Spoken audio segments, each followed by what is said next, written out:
Bonsoir à toutes et à tous, bienvenue dans la classe virtuelle de ce jeudi 26 avril 2026. Aujourd'hui, je vous présente les 14 et 34. Pourquoi? Parce que ce master concerne, en fait, ce cours concerne les deux promotions, Master 1 ainsi que Master 2 dans l'ingénierie de formation 1 et 2.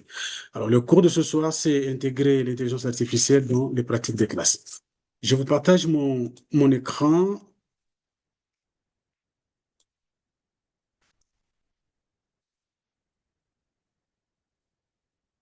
Parfait, parfait. Comme vous pouvez le voir, le cours est intitulé Intégrer l'intelligence artificielle dans le pratique de classe. Alors, le premier point, on va aborder les compétences visées dans, comment dire, tout au long de ce cours.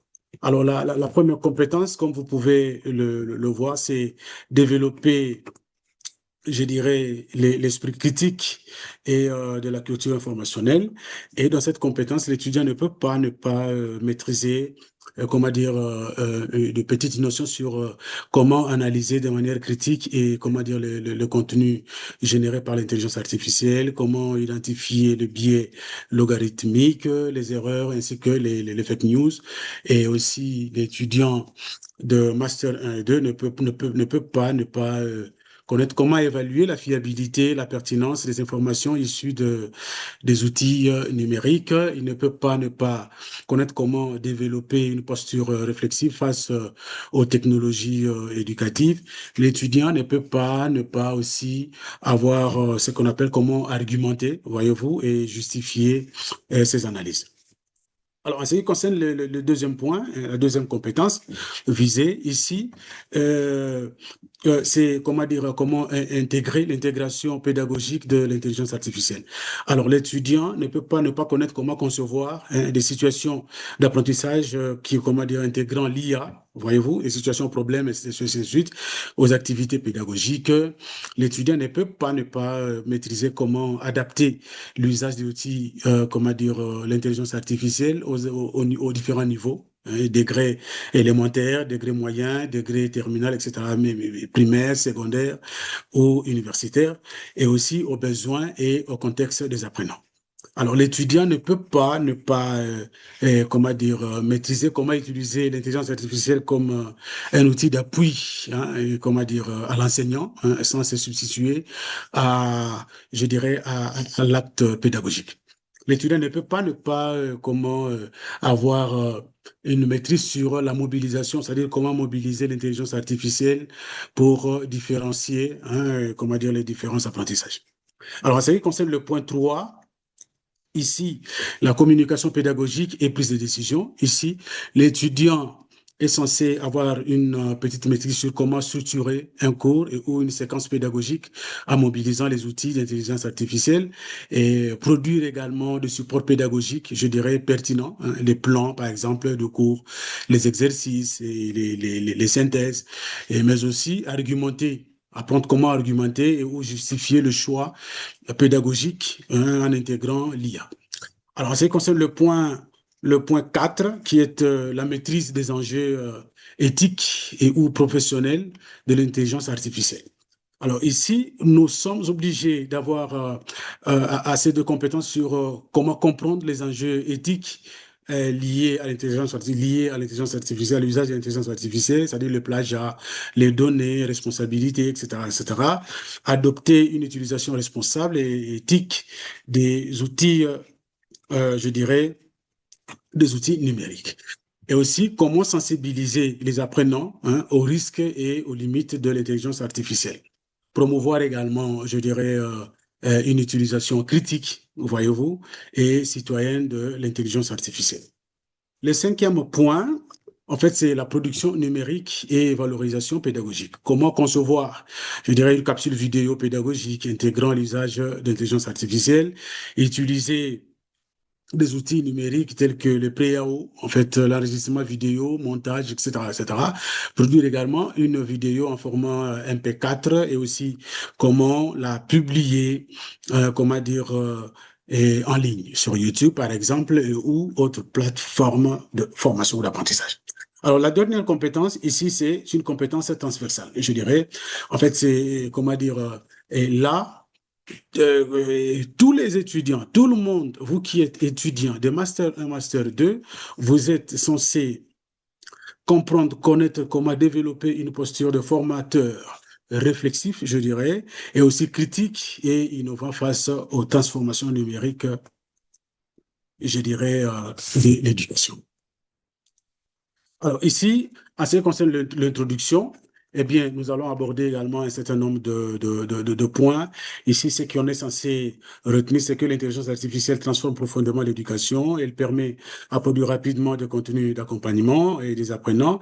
Et aussi, elle comprend réellement des informations et comment dire, qu'elle génère.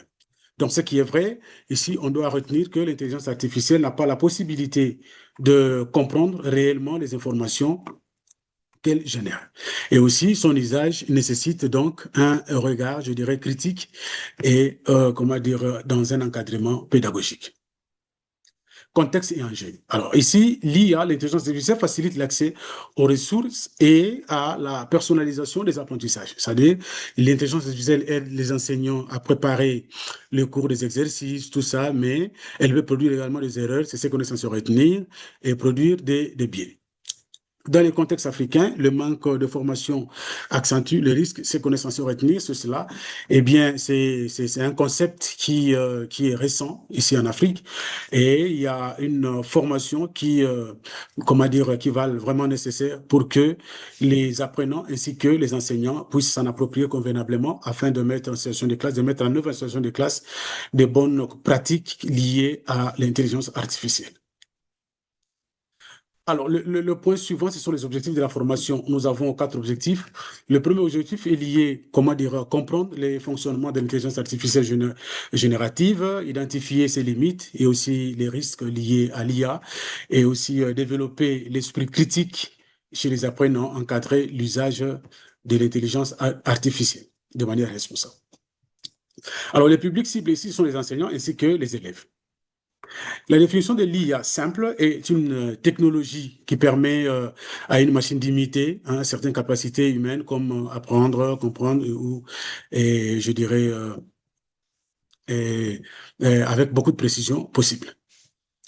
Alors, fonctionnement de l'intelligence artificielle. Ici, l'intelligence artificielle fonctionne sur le modèle probabiliste, je dirais. Alors, elle prédit les mots les plus probables que possible dans un contexte bien évidemment donné. Alors ici, elle ne comprend pas l'essence réelle des informations.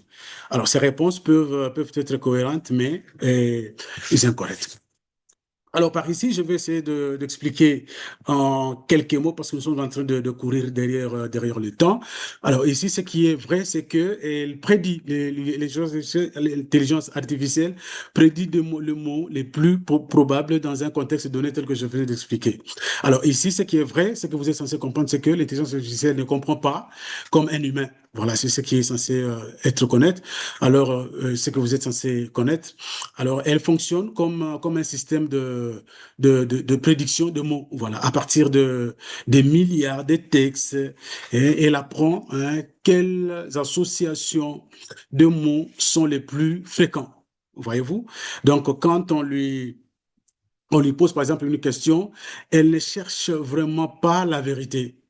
Voyez-vous? Mais elle calcule plutôt simplement je dirais, la suite des mots probables. Alors, c'est ce qui explique même comment dire, à la fois la qualité des réponses générées ou des erreurs générées par l'intelligence artificielle. Je donne un petit exemple.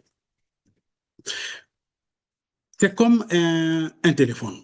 Voyez-vous, un téléphone propose des mots quand on écrit par exemple un message, je dis bonjour, déjà à partir de B-O-N, bon, mais on propose déjà bonjour, parfois même on dit cher ami, voyez-vous, c'est cela.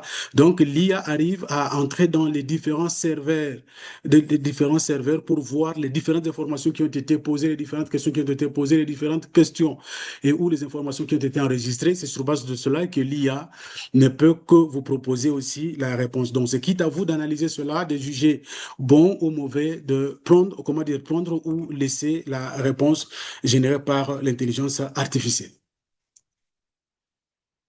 Alors, ici, je vais vous parler de prompt. Et le prompt, en réalité, c'est une instruction qu'on donne à l'intelligence artificielle. Donc, des directives, des orientations qu'on donne à l'intelligence artificielle. Et ces orientations influencent la qualité même des réponses qui seront générées par l'IA. Et vous devez être les plus précis que possible. Alors, à partir d'ici, qu'est-ce qu'on est censé connaître? L'IA ne devine pas forcément toute seule ce que vous êtes, ce que vous voulez vous. Voyez-vous, elle s'appuie sur ce que tu écris, hein, comment dire, le plus souvent, et ou ce que tu lui fournis comme des informations. Voyez-vous, par exemple, il identifie les sujets, voyez-vous, comprendre le type de la tâche que vous lui donnez et repérer les niveaux attendus, voyez-vous, et aussi, je dirais, choisir le format, par exemple, génère-moi ce fichier en format Word ou encore en format PowerPoint ou en tableau. C'est tout ce que vous voulez vous lui demander. Et c'est sur base de cela que l'intelligence artificielle arrivera évidemment à vous générer de manière les plus précise que possible toutes les réponses que vous choisirez. Et c'est quitte à vous maintenant de faire le choix de ce que l'IA vous proposera. Alors, à partir d'ici, je vais vous proposer quelque chose. Comment cela se passe de manière pratique? Quand tu écris un prompt, l'IA analyse plusieurs éléments. Exemple, tu lui demandes d'expliquer les cycles de l'eau. Ici, l'IA comprend les thèmes, les cycles de l'eau. Et l'action que vous lui demandez, c'est le verbe, en fait, le verbe a beaucoup plus d'importance. Explique, résume, par exemple, compare, analyse. Et là, voyez-vous que vous êtes en train de la situer, la contextualiser par rapport au sujet que vous lui proposez. Et aussi les destinataires. Exemple, et explique le cycle de l'eau dans, comment dire, auprès des élèves de la sixième année primaire de la RDC, de Lubumbashi, etc., etc. Et ce n'est que sur base de cela que l'IA arrivera à vous proposer cela de manière le plus précise que possible. Alors, je vous donne un petit exemple comment réaliser un prompt concret. Tu lui dis, parle-moi de l'eau. Alors là, la réponse possible, c'est là, vous restez trop large par rapport à la question que vous venez de lui poser. Vous dites, parle-moi de l'eau. Et c'est très vaste. Et il y aura sans limite. Vous n'avez pas délimité votre question, vous n'avez pas orienté de manière précise votre, comment dire, l'intelligence artificielle. Et ici, vous êtes dans un prompt qu'on appelle le prompt faible. Mais si jamais vous voulez vous focaliser sur un prompt qui est très précis, vous direz, explique le cycle de l'eau à des élèves du primaire en 5 points simples, avec un exemple lié à la pluie, hein, comment dire, pardon, lié à la pluie à Lubumbashi. Voyez-vous, et là, vous l'avez situé concrètement, et l'IA va essayer de générer les réponses sur base des orientations que vous lui avez données. À ce moment-là, vous verrez que ici, l'IA, c'est le thème, c'est le cycle de l'eau. L'IA, c'est le public, ce sont les élèves de la cinquième du primaire. L'IA, c'est la forme, c'est 5 points, c'est PowerPoint, c'est Word, c'est tableau, etc., etc. L'IA, c'est le contexte, c'est et comment dire, c'est la RDC Lubumbashi. Limite de l'intelligence artificielle. Ici, on va se rendre compte, on va parler de la lucidation, production d'informations, fausses, biais, reproduction, stéréotypes issus de données. Absence de compréhension réelle, risque et de dépendance des apprenants. Alors, ici, par ici, vous allez comprendre que l'IA fonctionne comme ceci. Elle reçoit une question, elle cherche des modèles dans ses données, elle prévoit des mots les plus probables. Et c'est à vous de critiquer, d'analyser cela. Si jamais vous voulez prendre cela comme du copier-coller, cela vous engage, vous, pas abuser l'IA. Parce que vous avez toutes les compétences ou les capacités, pardon, je dirais, de pouvoir analyser toutes les réponses générées par l'intelligence artificielle quant quant aux différentes limites liées à la recherche menée sur l'IA. Et où se situe, comment dire, le problème? Quand elle n'a pas une information claire, elle essaie d'inventer des réponses, je dirais, plausibles. Voyez-vous, c'est juste pour vous plaire. Imaginons, vous dites à l'intelligence artificielle, donne-moi l'auteur congolais qui a écrit ce livre. Donc, l'intelligence artificielle va essayer de mener, vous dites ce livre, et va vous dire, non, écoutez, l'auteur qui a écrit ce livre, c'est tel. Mais le nom que l'IA vous a proposé pardon, n'est pas forcément vrai ou faux. C'est à vous maintenant d'analyser. Est-ce que c'est vrai la réponse que venait de me proposer l'intelligence artificielle quant au nom demandé ou non? Grâce à quoi? Grâce aux outils, par exemple, le manuel concret, les livres, le manuel, etc., etc., des publications, ou encore vous recourez à l'Internet pour vérifier, concilier la réponse que vous a générée l'intelligence artificielle avec la réponse réelle. Je dirais un deuxième exemple. Vous demandez à l'intelligence artificielle, vous dites, donnez-moi la personne qui a découvert l'électricité je dirais, en 1890. L'intelligence artificielle peut vous proposer, c'est les physiciens ou les chimistes ou encore le scientifique X ou Y. Alors que c'est faux. En réalité, en 1890, aucun scientifique n'avait découvert comment dire, l'électricité. Donc, ce sont des limites de l'intelligence artificielle et vous, en tant qu'humain, vous êtes censé analyser cela et concilier avec les vraies données. Potentialité pédagogique. Ici, aide à la préparation de cours, création d'exercices et ou support pédagogique, accompagnement individuel des apprenants et stimulation et réflexion et de la créativité. Alignement, je dirais évaluation à l'ère de l'IA. Privilégier les tâches complexes, surtout, et contextualiser, favoriser également les productions personnelles, voyez-vous, fiez-vous à vos informations et juste avec l'intelligence artificielle, vous pouvez juste prendre les données, vous les fournissez, peut-être c'est juste, comment dire, réformulation des textes, par exemple, et où vous lui posez la question par rapport aux différentes bibliographies, et c'est à vous maintenant d'analyser, contextualiser et mener encore vos recherches, par exemple, via, je dirais, Google Scholar, par exemple, pour vérifier avec les comment dire, les différentes publications concrètes. Valoriser également les productions personnelles, voilà ce que je veux dire, évaluer les raisonnements et non seulement les résultats, encourager la réflexion et critique. Intégrité académique, ici, il faut être transparent par rapport aux par rapport à l'usage de l'intelligence artificielle. Si jamais l'information que vous avez reçue provient de l'intelligence artificielle, c'est bien de le notifier, de dire clairement qu'effectivement, voilà les textes que je venais de vous proposer, c'est l'IA qui me l'a généré. Et aussi, si jamais la reformulation a été faite via cet outil d'intelligence artificielle, c'est mieux de le mentionner.